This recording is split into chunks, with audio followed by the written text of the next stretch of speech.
تو یہ بھی لالچ ہے بھائی, لالچ. اس کا مطلب آپ غلط طریقے سے پیسہ کما رہے ہو. آپ فیئر رہو بھائی, معاملات میں صاف ستھرے رہو. تو 2 اور 2 4 کی طرح انسان کو صاف ستھرا ہونا چاہیے. کوئی بھی کسی پہ کسی بھی وقت انگلی اٹھا سکتا ہے. ہاں یہ نہیں ہے کہ چلتا پھرتا کوئی بھی تفتیش کرنا شروع کر دے. جو تفتیش کے اہل ہیں, دیکھو خفیہ ایجنسی کے لوگ آتے ہیں, کارڈ دکھاتے ہیں کہ ہم انٹیلیجنس کے لوگ ہیں, آپ سے ہم نے یہ معلومات لینی ہے تو آپ کو دینا پڑے گا, دینی پڑیں گی. وہاں تو سب دیتے ہی ہیں. کوئی بھی چلتا پھرتا آدمی آ کے پوچھ رہا ہے کہ کتنی شادیاں ہو چکی ہیں, کتنے بچے ہوں, وہ بھائی تو کون ہے میرے سے پوچھنے والا. لیکن جو اہل ہے معاملات کے, مسجد کمیٹی کو یہ حق حاصل ہے نا. کمیٹی بنی کس بات کے لیے؟ اکثر مسجدوں میں کمیٹی کا کوئی کردار نہیں ہے. کو پوچھ کے تو دکھا دے مولانا صاحب سے کہ کوئی مالی معاملات میں سوال پوچھ کے دکھا دے. یہ پوچھ لے کہ آپ نمازیں پڑھا نہیں رہے, تنخواہ پوری کیوں لے رہے ہیں, یہ پوچھ کے تو دکھا دے. ایسا لگے گا جیسے کرنٹ لگ گیا ہے, ایک دم غصے ہو جائیں گے وہ. ہر آدمی توے پہ بیٹھا ہوا ہے, کوئلے پہ بیٹھا ہوا ہے. توے پہ بیٹھا ہوا سمجھتے ہو؟ کسی سے کچھ پوچھ کے دیکھ لو بھائی. آپ کا فرض بنتا ہے آپ اتنی لچک پیدا کرو کہ لوگ آپ سے ڈرے نہیں. کوئی پوچھنا چاہے تو آپ سے پوچھ سکے. وہ لالچ کے اور طریقے بتاتا ہوں جو مشہور لوگوں کے ساتھ ہوتے ہیں. تو بہت ماشاءاللہ اللہ نے, جب ہم امریکہ کینیڈا گئے نا تو الحمدللہ وہاں بہت ماشاءاللہ دھندے ایسے دیکھے ہیں. بہت سے اچھے لوگ بھی ہیں لیکن ایسے خاندانی دھندے ہو رہے ہیں نا. یہ جو 2-4 سفر ہو چکے ہیں میرے, 2 امریکہ کے 2 کینیڈا کے, ایسے ایسے چونے ہیں, ایسے ایسے چونے ہیں. میں کیا بتاؤں, میں واقعات بتاؤں گا آپ کو. جب تک میں پورے واقعات نہیں بتاؤں گا آپ کو سمجھ میں آئے گا نہیں. اور میں نے واقعات بتایا تو وہ بولیں گے مفتی صاحب نے ہمیں ہینگر پہ لٹکا دیا. بالکل مفتی صاحب نے تو ساری دنیا کے سامنے ہمارے کپڑے اتار دیے. اس لیے میں نہیں بتا رہا واقعات. لیکن ہوتا کیسے معاملہ, پہلی بات میرا اعلان سن لو یار. یہ کلپ نکالنا, یہ یہاں سے جو میں بات شروع کر رہا ہوں. دیکھو میرے جتنے بیرون ملک سفر ہوتے ہیں یہ فری پھوکٹ کے ہوتے ہیں. اس میں میرا کوئی معاوضہ نہیں ہوتا. بار ایک چیز اناؤنس کی ہے, اس کے باوجود میرے نام پہ پیسے اکٹھے کیے جاتے ہیں. بیان میں جو لوگ آ رہے ہوتے ہیں پر ہیڈ $, لیے جاتے ہیں ان سے, اور کہا جاتا ہے ہمارے ایکسپینسز ہیں, مفتی صاحب کو ہم بلا رہے ہیں, مفتی صاحب کو ہم نے ہوٹل دینا ہے, مفتی صاحب کو ہم نے رکھنا ہے. بھائی میں نے ان سے کہا ہوا ہے آپ کی جیب میں روکھڑا ہے تو بلاؤ, نہیں تو منع کر دو, ہمیں ضرورت نہیں ہے آنے کی. اس میں ہمارا بھی کمیشن انہوں نے طے کیا ہوا ہوتا ہے, میرے سے نہیں کیا ہوا ہوتا, خود ہی. میں نہیں کہہ رہا وہ نہیں دیتے. بھائی کیوں لے رہے ہو آپ ان سے, کیوں لے رہے ہو؟ یا تو کوئی ایسا پروگرام ہو نا, جیسے RIS کا پروگرام تھا, اس میں تو 3 دن کا اجتماع ہوتا ہے, کھانا پینا لوگوں کا. اس میں تو کلیکشن سمجھ میں آتی ہے لوگوں سے, کیونکہ بھائی وہ آپ کو کھانا بھی دے رہے ہیں, آپ کو رہائش بھی دے رہے ہیں, 3 دن تک ہوٹل دے رہے ہیں. اس میں تو اس طرح کے کسی پروگرام میں تو سمجھ میں آتی ہے. مسجد میں اب جمعے کا یہاں بیان ہو رہا ہے, کمیٹی والے بولیں کہ مفتی صاحب کے بیان میں جو لوگ آئیں گے $50 لے کر آئیں. لے آئیں گے ہو سکتا ہے آپ, لیکن یہ حرام ناجائز بھی نہیں ہے, لیکن ہے کیا, غیر اخلاقی. اور افسوس کی بات ہے بہت سے مذہبی اسکالر یہ کام کر رہے ہیں. تو میں ان سے کہتا ہوں تمہارے واعظ و نصیحت کی تو 2 ٹکے کی حیثیت نہیں رہے گی بھائی. آپ کو اگر پتا چل جائے مفتی صاحب جو ہمیں یہ باتیں سمجھا رہے ہیں, ان باتوں کے مفتی صاحب کو بیان کے بعد $200 ملیں گے یا $2000 ملیں گے, ٹکے کی حیثیت رہے گی بھائی. آپ اپنے بچے کو نصیحت کر رہے ہیں, بیٹا نماز پڑھو, بیٹا روزہ رکھا کرو. اب میں نے تمہیں بیٹا 10 منٹ سمجھایا ہے نا, ہاں ابا آپ نے سمجھایا, لا $50 دے سمجھانے کے. تو بیٹا پتہ ہے کیا کہے گا, ابا 50 نہیں 100 لے لو, آئندہ نہیں سمجھانا, آئندہ نہیں سمجھانا. تو مذہب بھی کمرشل بن چکا ہے کچھ ضرورت سے زیادہ. مذہبی اسکالر بھی کمرشلائز ہو چکے ہیں, تبھی جان ختم ہو گئی ہے. ہم جب دنیا میں ٹریولنگ کرتے ہیں ہمیں ہندوستان پاکستان کے علماء میں میجورٹی میں تقوی نظر آتا ہے. اس کی وجہ یہ ہے کہ انہوں نے اس کو کمانے کا ذریعہ نہیں بنایا. ایک تو ہے مدرسے میں ٹیچنگ کر رہے ہیں, وہ تو سمجھ میں آتا ہے, یا مسجد میں امامت کر رہے ہیں, اس میں تو ظاہر ہے وقف ہو جاتا ہے پورے سال کے لیے انسان. یا مدرسے میں ٹیچنگ کر رہا ہے صبح سے لے کے دوپہر سے لے کے شام تک, وہ تو جائز ہے سب کے نزدیک, اس میں کوئی حرج نہیں ہے. واعظ و نصیحت یہ پیسوں میں نہیں بکنا چاہیے. اور اگر کسی کو پیسے چاہیے تو لے لے بھائی, کس نے منع کیا. لیکن جو منع کر رہا ہے کہ ہمیں ہمارے نام پہ پیسے مت لو, پھر بھی لے رہے ہیں لوگ. مجھے اندازہ ہو گیا بھائی ان ملکوں میں نا سب سے بہترین سورس آف انکم مسجد ہے. ساری مسجدیں ایسی نہیں ہیں, بہت سے لوگ مخلص بھی ہیں, لیکن بہت سے, کم تعداد نہیں ہے, بہت سے لوگوں نے مسجد کو کمانے کا بولو ذریعہ بنایا. کوئی داڑھی ٹوپی سے نہیں پتہ چلتا بھائی, کوئی پتہ نہیں چلتا. لالچ بہت, بغیر داڑھی ہو داڑھی کٹانا کبیرہ گناہ ہے, ہلکا گناہ نہیں ہے. ایسا نہ ہو کہ کل سے داڑیاں کاٹ کے آ جاؤ, اللہ معاف فرمائے. لیکن دل پہلے ہے. لالچ بہت بری چیز ہے, اور یہ سب لالچی لوگ کر رہے ہوتے ہیں. جب ہم منع کر رہے ہیں کہ بھائی آپ نے نہیں ہمارے نام پہ کسی سے ٹکٹ نہیں لے, ناشتوں پہ ٹکٹ لگے ہوئے ہیں. ایک جگہ ہم ٹھہرے امریکہ میں, نیو یارک میں, تو جس مسجد میں میرا بیان تھا, ماشاءاللہ میرے بیان سے پہلے انہوں نے کروڑ روپے چندہ کیا مجھے بتائے بغیر. میں نے منع بھی کیا کہ میرے بیان میں چندہ نہیں ہوگا. چندہ اگر کرنا ہے تو اس کا الگ پروگرام کرو بھائی, کس نے منع کیا آپ کو؟ پورا ایک نام ہی اس پہ لیبل چندے کا لگاؤ. لیبل یہ نہ ہو کہ مفتی صاحب کا بیان ہوگا, لیبل ہمارا لگایا, منہ ہمارا دکھایا جا رہا ہے, اور پیسے لوگوں سے ہمارا منہ دکھا کے کلیکٹ کیے جا رہے ہیں. اور بعض تو ایسے نالائق تھے کہ جب پیسے کلیکٹ ہو گئے نا تو ان کو اب لگا کہ اب ان کا بیان چھوڑو یار, بس اب ان کو تکلیف ہو رہی ہے. کمیٹی والے نا کروٹیں بدل رہے ہیں, بیان لوگ شوق سے سن رہے ہیں, لوگ کہہ رہے ہیں 3 گھنٹے بیان کرو, ہم بیٹھے ہوئے ہیں, کمیٹی کو تکلیف پیٹ میں مروڑ کے بس کرو. میں نے ڈانٹ دیا پھر ایک کمیٹی کو تو بیان کے دوران ہی, میں نے کہا چپ کر کے بیٹھ جاؤ آرام سے. مجھے پتا تھا یہ کیوں ان کے پیٹ میں مروڑ ہو رہا ہے. پبلک کہہ رہی ہے بھائی 2 گھنٹے اور کر لو, اتنا کراؤڈ, لوگ کہہ رہے ہیں بھائی 2 گھنٹے اور بیان کرو مفتی صاحب, ہم آئے ہیں دور سے. کمیٹی کے کیا ہو رہا ہے, پیٹ میں مروڑ, کیونکہ انہوں نے جو چندہ لینا تھا لے لیا, بولے 1 گھنٹہ ہو گیا. میں نے کہا آپ چلے جاؤ گھر, آپ کو اگر مشکل ہو رہی ہے, بیان کے دوران میں نے ڈانٹ دیا ان کو, میں نے کہا آپ گھر چلے جائیں اگر آپ کو تکلیف ہو رہی ہے. آپ کو نہیں, لوگ شوق سے سن رہے ہیں, لوگوں کے فیس بھی انسان پڑھتا ہے نا, بولنے والا آدمی, اس کو پتا ہوتا ہے شوق سے سن رہے ہیں لوگ. تو بھائی اس فیلڈ میں بڑی لالچ ہے یار, بہت لالچ ہے, بہت لالچ ہے, بہت لالچ ہے. اس لیے میں اس کا قائل ہوں کہ دیکھو عالم کی 2 قسمیں ہوتی ہیں, ایک غریب اور ایک مالدار. جس کا اپنا بزنس ہوتا ہے نا, کاروبار ہوتا ہے, اس میں یہ 2 نمبریاں نہیں ہوتی. اکثر میں نے دیکھا ہے جو مالدار ہیں, جن کا کوئی بزنس ہے, وہ بزنس کے ذریعے کماتے ہیں, وہ دائیں بائیں لیبل ہمارا لگا دیا اور نام پہ ہمارے لوگوں سے پیسے اکٹھے ہو رہے ہیں. وہ یہ حرکتیں نہیں کر رہے ہوتے, پی آر بنا رہے ہیں, سیلفیاں لے کے پھر لوگوں سے چندے مانگ رہے ہیں. اور اگر عالم غریب ہے تو پھر اس میں بہت زیادہ توکل ہونا چاہیے, پھر وہ دین کا کام کر سکتا ہے, ورنہ وہ دین کو بدنام کرے گا. اور ایسا توکل آج کل مارکیٹ میں کیا چل رہا ہے, شارٹ. تو اس لیے میری تو یہ رائے بن چکی ہے بھائی, عالم کو نہ کوئی کاروبار ساتھ میں کرنا چاہیے, کوئی بزنس کرنا چاہیے. کیونکہ میں نے امریکہ میں, کینیڈا میں ایسے لوگ دیکھے جن کا کوئی روزگار نہیں تھا, تو وہ پھر مولانا بن گئے. وہ کیا بن گئے, مولانا. اللہ نے آج نوٹ چھاپنے کی مشین بنایا ہوا ان کو, الحمدللہ. اسی طرح سے چھاپ رہے ہیں. کسی مذہبی اسکالر کو لائے, اس کو بولا بیان ہوگا, اور پیچھے اس کے نام پہ پیسے, اور پھر آدھے کھا رہے ہیں, کوئی پوچھنے والا نہیں ہے. اچھا, یہ جو صاحب تھے جنہوں نے یہ دھاندلی کی, ایک نہیں ہے بہت سارے ہیں ماشاءاللہ. انہوں نے کیا کیا, صبح میرا ناشتہ رکھا 10 بجے امریکہ میں نا, نیو یارک میں. میں نے ساتھیوں سے کہا کہ ہم ہوٹل میں سو رہے ہیں, دیکھنا یہ صبح زبردستی ناشتے کے لیے ہمیں اٹھا کے لے کے جائے گا. رات کو ہمیں کہا گیا کہ مفتی صاحب آپ کا صبح 10 بجے کیا ہے, بولو ناشتہ. میں نے ان سے کہہ دیا کہ مجھے رات کو نیند نہیں آئے گی, میں تھکا ہوا ہوں, مجھے پتا ہے کہ ٹریولنگ کی وجہ سے نا سفر میں بھی آدمی کی نیند ڈسٹرب ہوتی ہے, میں سوؤں گا فجر کے بعد. ناپسندیدہ ہے فجر کے بعد سونا, لیکن مجبوری میں تو ہے نا. میں نے کہا میں فجر کے بعد سوؤں گا, میں رات کو نہیں سوؤں گا, اس لیے میں 10 بجے نہیں اٹھ سکتا. آگے میرے بیانات ہیں تو میں دماغ فریش کیسے ہوگا میرا. تو جس میں اخلاص ہوتا ہے وہ کہتا ہے ٹھیک ہے مفتی صاحب, جیسے آپ کی مرضی, اگر آپ کو تکلیف ہے تو ہم آپ کی تکلیف کا خیال کریں گے. کیا خیال ہے بھائی, جس کو محبت ہوتی ہے یہ کرتا ہے نا. لیکن میں نے ساتھیوں سے, تجربے اتنے میرے ہو چکے ہیں, میں نے ساتھیوں سے پہلے کہہ دیا, میں نے کہا یہ ہو ہی نہیں سکتا کہ ہمارے ناشتے نہ کرنے کی آفر کو ٹھکرا دے, یہ ہو ہی نہیں سکتا. میں نے کہا یہ دل میں کہہ رہا ہوگا مفتی صاحب تمہارے باپ کو بھی صبح 10 بجے ہوٹل میں آنا پڑے گا, ناشتہ کرنا پڑے گا. میں نے کہا وجہ کیا ہے, یہ کمرشل ناشتہ ہے, جس ہوٹل میں جاؤں گا اس کی پبلسٹی ہوگی, اس نے پیسے لیے بے غیرت نے اس سے, ابھی کیا بولوں میں نے کہا اس بے غیرت نے کیا کیا ہے. اچھا دیکھو, میں بھی اگر کمانا چاہوں نا ان سفروں میں کروڑوں روپے کما سکتا ہوں.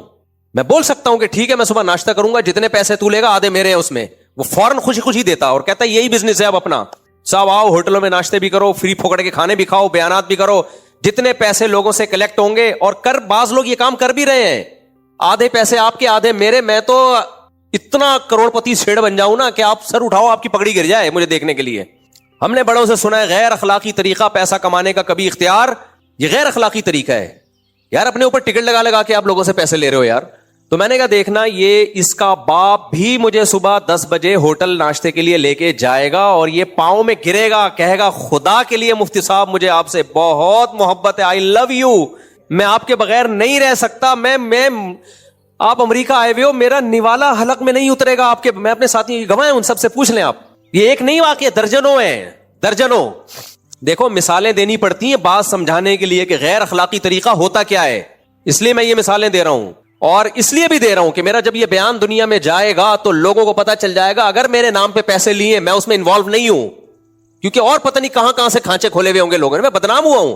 کچھ لوگوں نے تو میرے بارے میں یہ تبصرہ کیا، ابے سب دونوں کی ملی بھگت ہے، صحیح ہے نا، نورا کشتی ہے، اس لیے مجھے بولنا پڑ رہا ہے۔